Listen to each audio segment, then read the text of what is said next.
You're listening to SBS News.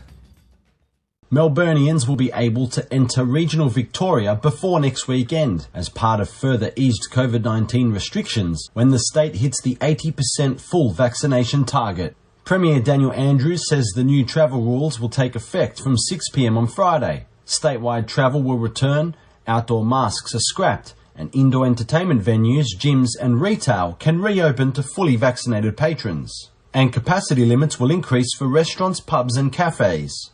Victoria's Health Minister Martin Foley endorsed the easing of restrictions and thanked Victorians for coming forward to get vaccinated against COVID-19. Melburnians can travel to regional Victoria and indeed interstate, subject to those interstate rules again.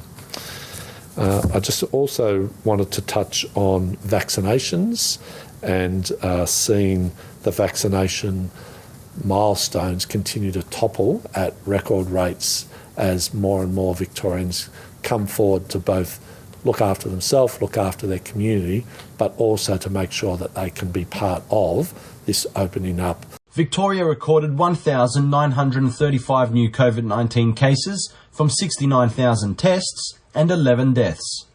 The latest deaths take the toll from the current outbreak to 223. On the first weekend since Melbourne's 77-day lockdown ended, the state is managing almost 25,000 active cases. There are 787 people in hospital, with 146 in intensive care and 93 being supported by a ventilator.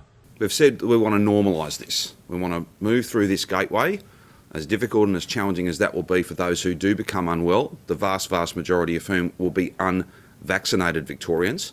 That will put significant pressure on our health system. That'll be very challenging for our nurses and the rest of the health team. But there's essentially a deal here.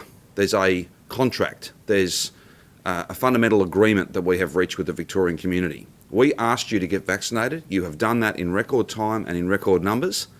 And that means we have to open the place up and we have to have a series of rules.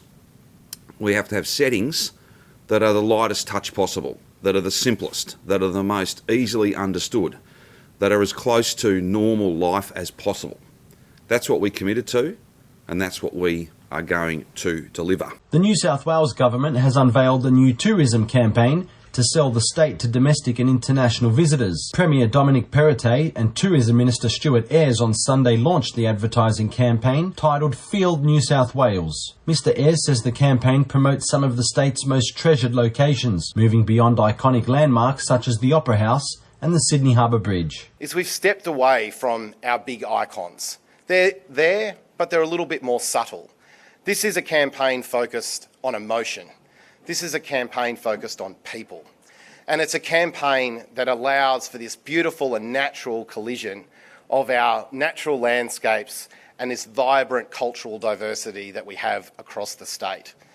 I'm really pleased to see, and a really strong emphasis of it is the Indigenous experience that's available to Australians and any person who comes here. But this diverse, rich understanding of how New South Wales actually operates. Since Sydney's 106-day lockdown ended earlier this month, Mr Ayres says there has been a 100 to 200% rise in hospitality bookings and a 20 to 25% rise in occupancy in Sydney hotels. The campaign was launched on the same day New South Wales Health recorded 296 locally acquired infections and 4 deaths. A national campaign is being rolled out to target the remaining pockets of the population who are unvaccinated against COVID-19. The Spirit Freedom advertisements will be screened from Sunday night, while a separate push to protect First Nations people is also being launched.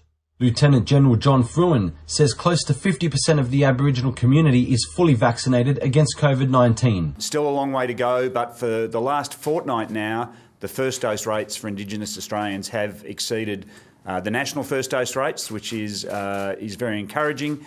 And we're keen to continue with that. The Australian Capital Territory has reported 9 new COVID-19 cases on Sunday. The ACT has the highest vaccination rate in the country, with 87.3% of Canberrans aged 12 over fully vaccinated with 2 doses. For health and support measures currently in place in response to the COVID-19 pandemic in your language, visit sbs.com.au/coronavirus.